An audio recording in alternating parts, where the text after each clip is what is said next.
2017년 9월 7일 밤 11시 49분 무렵 멕시코 남부 인근 태평양 해상에서 규모 8.2의 강진이 발생. 멕시코 역대 최대 규모 강진으로 지상에서도 수십 명의 사망자가 속출하며 엄청난 피해가 잇따랐는데요. 어우, 세상에. 그런데 말입니다. 지진 발생 후 멕시코 시티 상공에서 기이한 현상이 포착됐습니다. 저 뭐죠? 번쩍번쩍?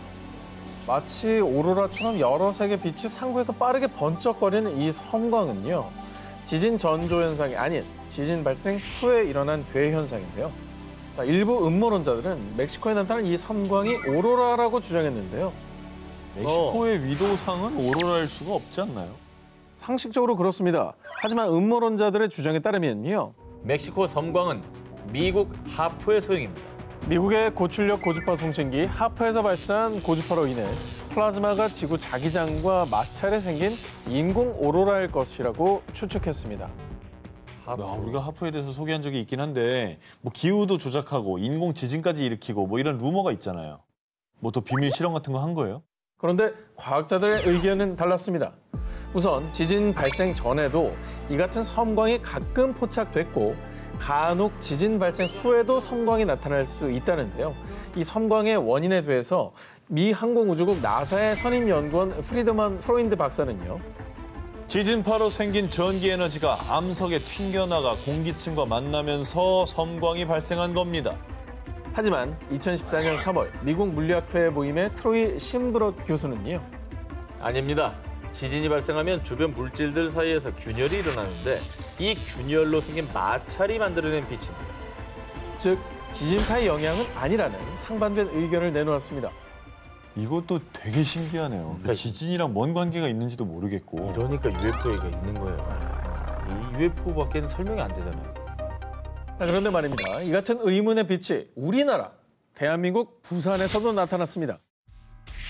별빛이 내린다고는. 자, 마치 하늘로 솟구쳐 오는 듯한 이 빛기둥은요. 2013년 10월 28일 오후 7시 30분경 부산 해안 지역 상공에서 포착된 것으로요. 당시 부산은 지진, 번개, 벼락, 돌풍 등 그 어떤 것도 관측되지 않은 아주 평온한 날이었습니다. 이 빛기둥을 목격한 시민들은 산불이나 배 폭발 사고를 의심했지만 당일 화재 사고는 없었고요. 이 의문의 빛기둥은 30분 뒤 확연히 자취를 감추어 버렸습니다. 아니 30분 동안 저러고 떠 있었다고? 네. 진짜 이상한데 이건? 자, 정말 놀랍게도 의문의 빛기둥이 나타나기 바로 전날 부산에서 미확인 비행 물체가 목격됐습니다. 그런 가운데 당시 부산의 광안대교 관리사업소에서는요. 자세한 원인은 잘 모르겠지만 가로등이나 등대에서 비친 조명은 아닌 것으로 보입니다. 뿐만 아니라 빛기둥이 목격된 같은 날 같은 시간 울산, 거제도의 해안가에서도 빛기둥을 봤다는 목격담이 속출.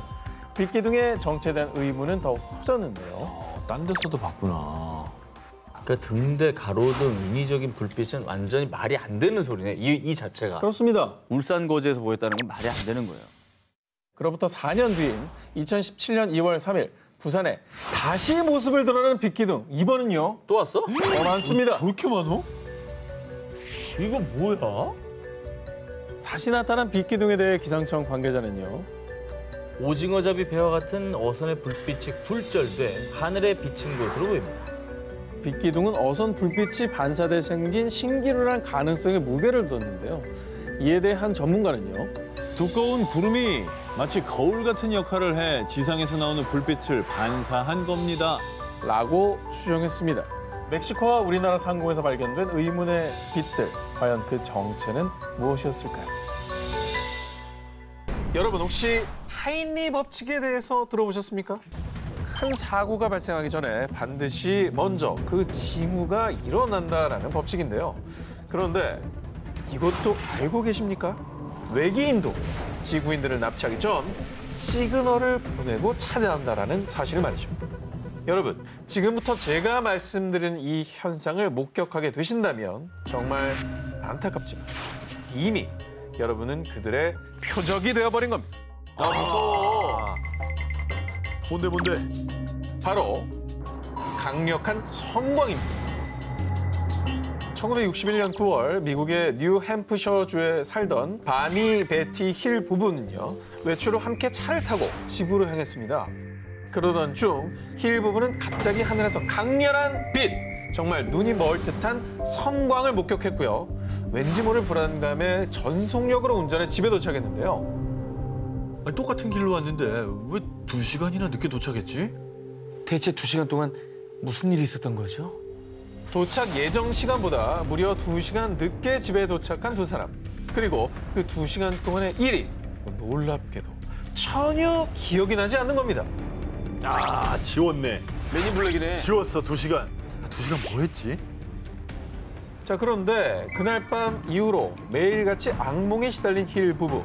결국 두 사람은 최면 치료를 받게 되는데요. 자, 최면 치료로 잃어버린 2시간의 기억을 되찾은 부부. 그리고 이들의 충격적인 주장. 저희는 외계인에게 납치를 당했던 거라고요. 자, 이들이 강한 섬광을 발견한 뒤 눈을 떴을 때 본인들 차가운 침대 위에 눕혀져 있었고요. 외계인들이 큰 바늘로 자신을 찔러 생체 실험을 했다라는 겁니다. 그런데 말이죠. 이 부부의 주장과 흡사한 사건이 다른 시간, 다른 나라에서도 발생했습니다. 와. 1980년 영국의 한 경찰이 수사를 하던 중 어디선가 나타난 강력한 빛에 그만 기절을 하고 말았는데요. 그리고 30분 뒤 자신의 순찰차에서 정신을 차리게 됩니다. 이후 그는 기억을 되찾기 위해 최면술사를 찾았는데요. 그 역시 외계인에게 납치를 당했고 거기서 생체 실험을 받은 뒤 다시 지구로 돌아왔다는 사실을 알게 됐다고 합니다. 이 섬광이 만약에 시그널이었다면 이후에 납치를 당하고 그 뒤에는 생체 실험을 받고 그다음에 뭘 실험했는지 기억을 싹 지워가지고 원래 자리로 돌려보내는 거네요. 그렇죠, 그렇죠. 자, 여러분, 정체 모를 강렬한 섬광이 나타났다. 그렇다면 여러분도 외계인의 표적이 될 수 있다는 사실을 명심해 주시기 바랍니다.